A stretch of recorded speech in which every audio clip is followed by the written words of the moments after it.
ตอนนี้กำลังเขาสู่พิธีใส่บาตรเนาะก็คือ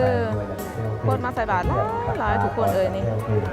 อันนี้ก็จะเป็นบรรยากาศในการใส่บาตรอยู่ที่วัดป่านุ่นนิสัยเมืองละมามแขวงเซกองเนาะนี่ก็จะเป็นพ่อต้นแม่ออกแม่ต้นมาหลายแห่งทุกคนมีเด็กเล็กเล็กน้อยใหญ่มีทั้งผู้แซ่ผู้สาวคิวยาวขนาดทุกคนโอเคสบายดีสวัสดีเมื่อสุขุสุคนเนาะมื้อนี้เช้านิดกับพาพี่พาน้องมาใส่บาตรเนาะในวันที่29เดือนกรกฎปี2026เนาะมื้อนี้ก็พากันมาใส่บาตรในงานบุญเขาพรรษาเนาะอยู่ที่วัดป่านุ่นนิสัยเมืองละมามแขวงเซกองเด้อและก็มื้อนี้เนาะสาวนิดมีหมู่มานำเด้อมื้อนี้พิเศษเนาะมีสาวคู่กี่มานำกัน2คนเด้อพี่น้องเด้อสาวคือเก่าเป็นมา2สาวคือเก่าเนาะและก็ปีนี้พิเศษบ่มีครูคือเก่าแสดงว่าบ่พิเศษบ่มีครูคือเก่าเด้อทุกคนเดี๋ยวสาวนิดสิพาพี่พาน้องไปเบิ่งบรรยากาศโดยรวมภายในงานวัดงานใส่บาตรอยู่ที่วัดป่านุ่นนิสัยนำกันเนาะไปทางไปวัดของเฮากะสิประมาณนี้เด้อพี่น้องเลยเนาะเป็นทางดินแดงซึ่งเพิ่นกะบ่ทันแล้วว่าซั่นซะเฮ็ดทางอีหยังก็บ่ทันแล้วเนาะพากันย่างมาแต่เฮือนย่างเพราะว่าเฮือนกะบ่ไกลทุกคนเฮือนไกลๆวัดอีหยังกะบ่มีรถแน่เนาะก็เลยพากันย่างมาก็มีพอสนิทแล้วก็น้องเจนเนาะไก่สิหอดวัดแล้วทุกคนอันนี้ก็เป็นภาพบรรยากาศโดยรวมอยู่ที่วัดป่าบ้านนุ่นมิไซเมืองละมามแขวงเซกองเนาะเดี๋ยวสนิทสิเก็บภาพรวมมาฝากพี่ฝากน้องเมื่อสุขคนให้ได้เบิ่งได้ชมนำกันเด้อเนาะอันนี้ก็เป็นแม่ออกแม่ต้นเพิ่นมาใส่บาตรเนาะเป็นวัดที่ว่ากำลังสร้างใหม่เด้อทุกคนเป็นวัดที่ว่ากำลังสร้างใหม่อยู่ที่ป่าเนาะเป็นวัดสร้างใหม่อยู่ที่ป่าวัดนี้มีชื่อว่าวัดป่านุ่นมิไซเนาะจะเป็นภาพบรรยากาศโดยรวมอยู่ทางนอกเนาะเดี๋ยวสนิทกับสิไปไทยภาพบรรยากาศโดยรวมอยู่ทางด้านในเด้อมามื้อนี้สิพาพี่พาน้องมาเอาบุญนำกันเด้อจ้าใครเห็นคลิปนี้ก็สาธุบุญนำกันเด้อ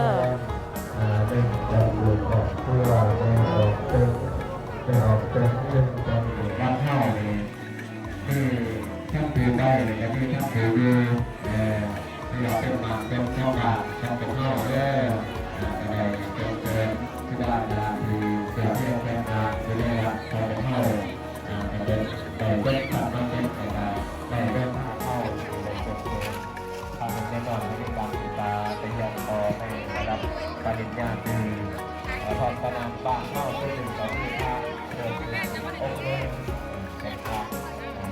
บ้านเมืองของเข้าของทองนี่นะผลของบ้านของเข้าน้อยๆในเข้มน้อยๆในเข้มบ้านเข้าเนี่ยชื่อว่าตั้งแต่วันที่99เป็นต้นไปก็คือเมนี่ไปสมัครเป็นคืออาณาแก้วพอพระพาลิตราตั้งแต่ในพวกท่านต่อที่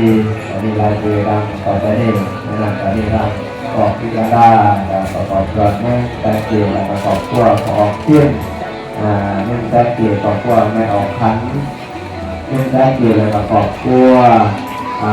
พอออกที่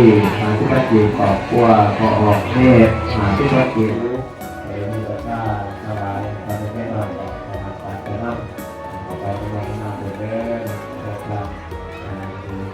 ประมาณนี้ครับขอบขั้วพอกระพริบขึ้นหน้าพริบไม่ออกแค่น้อยขึ้นหน้าพริบบาดมันใช่กระโดดกระโดดพัฒนาปัจจัยตามแค่เพียงเดียว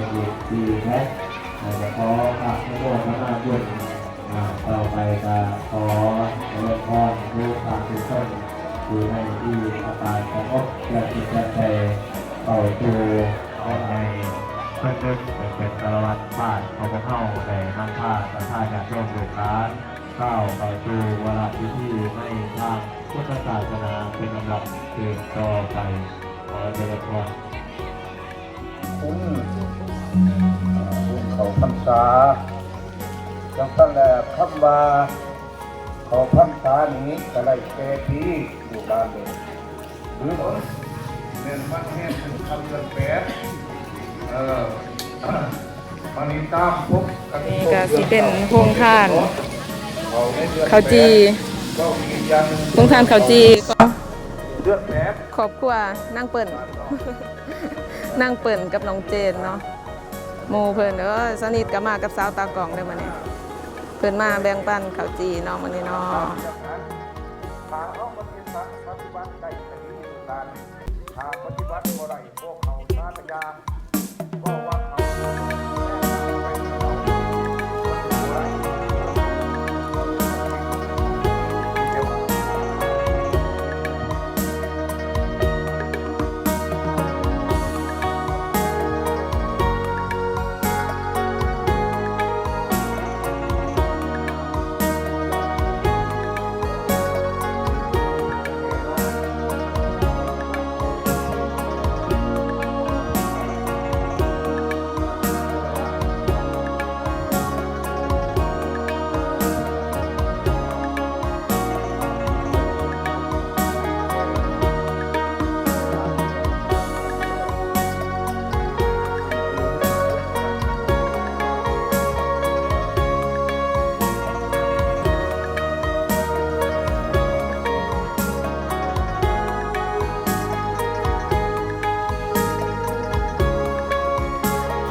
แหนกแม่ครัวเด้อ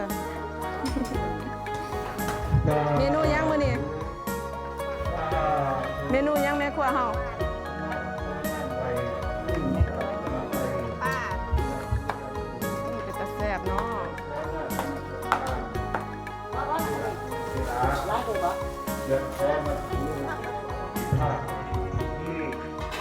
นี่ก็แผนกแม่ครัวเนาะแผนกหัวหน้าจุหัวหน้าหน่วยอันนี้ให้แม่ครัวใหญ่เลยอันนี้ได้เมนูยังเนาะแม่ครัวเขาเนี่ยต้มหมูน้ำปลาอ๋อกำลังนึ่งข้าวแน่เนาะแผนกแม่ครัว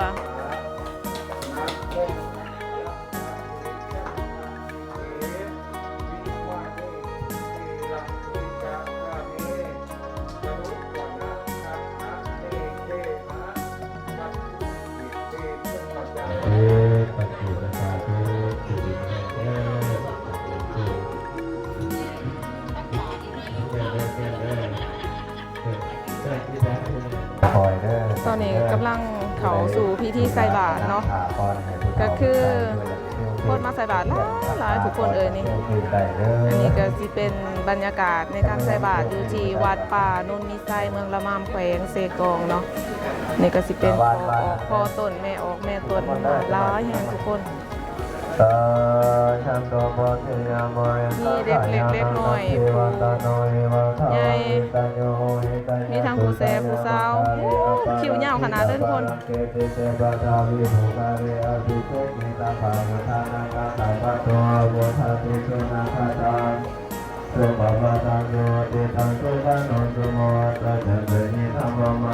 คิวยาวมาหอดผีเลยอ๋อมีหอดผู้สาวหน่อยนี่ผู้สาวบ้านโน้นมีไส้ว้าวมีแต่แจมแต่ผู้สาวหน่อยป้าหอดทุนเลยนี่เงาเหยียดแห้งอ่ะสิเบิงสิพาเบิงตั้งแต่ผุนเนาะบรรยากาศการใส่บาตรอยู่ที่วัดป่าโนนมีไส้กะสิคึกคืนประมาณนี้เด้อใครเดินมาเห็นคลิปนี้กะสาธุบุญนำกันเด้อทุกคนนี่เนาะต่อคิวใส่บาตร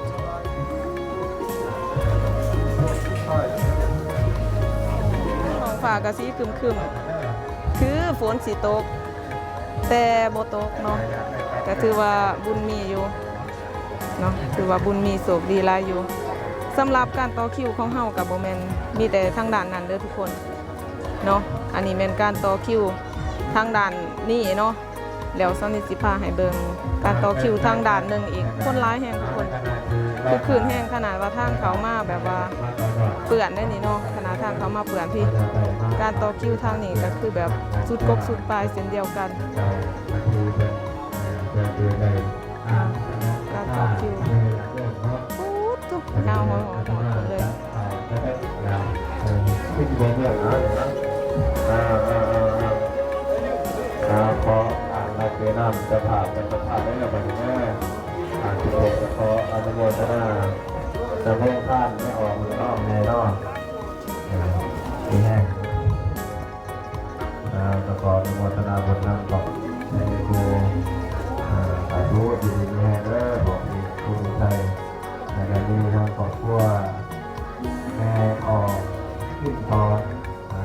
องมาองศาขวานบนที่ใต้ข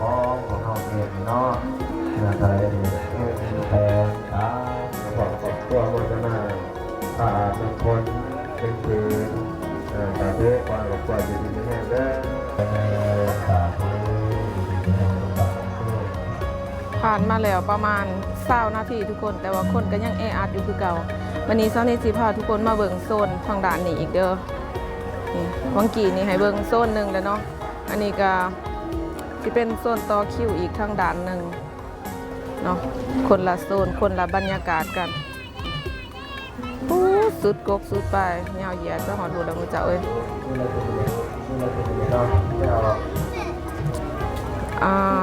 อยู่ในบรรยากาศของฟ้ามืดครึ้มเนาะคือฝนจะตกแต่บ่ตกสงสัยใส่บาตรแล้วนี่แหละเนาะสงสัยเพิ่นมาปักตะไคร้ใส่ ประมาณนี้เนาะทุกคนเนาะนี่นะบรรยากาศอยู่ที่วัดป่าโนนมิไซเนาะบรรยากาศโดยรวมเลยแล้วมีเล็กๆหน่อยๆผู้เฒ่าผู้แก่ผู้หนุ่มวัยสาวนางถาอยู่ภูมิใหม่นี่ก็สิเป็นทางเข้าวัดเนาะก็สิมีแค่นลาว มักนาวโฮมักนาวโฮชอบเกี่ยวกับเนี่ย คนคือแบบว่าแน่นหนาแล้วก็ร้ายแห้งอันนี้เป็น2 แถวเนาะ2 แถวเลยเพิ่นต่อทางด้านซ้ายและด้านขวาบาทมันจะเป็นการเก็บของครัวแม่ของน้อยบาทเยี่ยใหม่เป็นการเก็บและการของครัวคนใส่แล้วก็กลับก่อนคนบ่ทันใส่ก็นั่งขาเนาะนั่งขาไปเป็น2 แถวเลยเอาเดี๋ยวสิเอาบรรยากาศโดยรวมไปเลยจ้ะทอดเป็นออกปันทองวัฒนาปัจจัย1การต่อการกินการรูปดีๆแน่เด้อแนวเด้อดีๆแน่บางโพดค่ำแต่บางคนขับมันระหว่างแก้จะต้องของพวกเขาจะได้สบายเพื่อจะทำทางนั้นแถวหนึ่งเนาะทางนั้นแถวหนึ่งและทางด้านนี้อีก2 แถวเต็มเลยพี่น้องคนขับนำตัวเด้อคนขับนำตัวมีความมากในทางครอบครัวดีแต่ฝนบ่ตกพอออกเที่ยวสถานที่ขาดที่สุดเลยต่อมาก็ได้ร่างครอบครัวพอออกซอยตุกย่องบ้านโม่เนาะมาไกลได้เลยบ้านโม่มันหอดจะเป็นอะไรประเทศบุญสังกัดนักป่าแทนทำหัวป่าหัวว่าของเขาเนาะ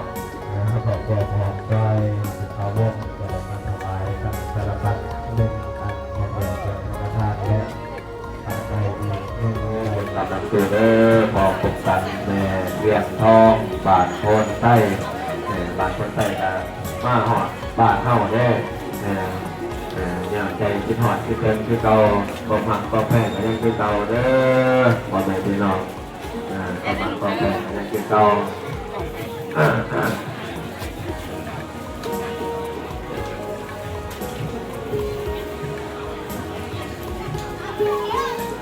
ไปเรื่อย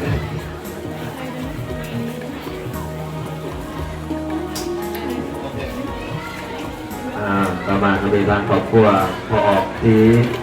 นอนบอกทีบาทนอนที่ใต้ของเราสังกาวากิจากรรมสานิวาสุขารนันตาเมตังวัฏเตกาวิตินาจิตวา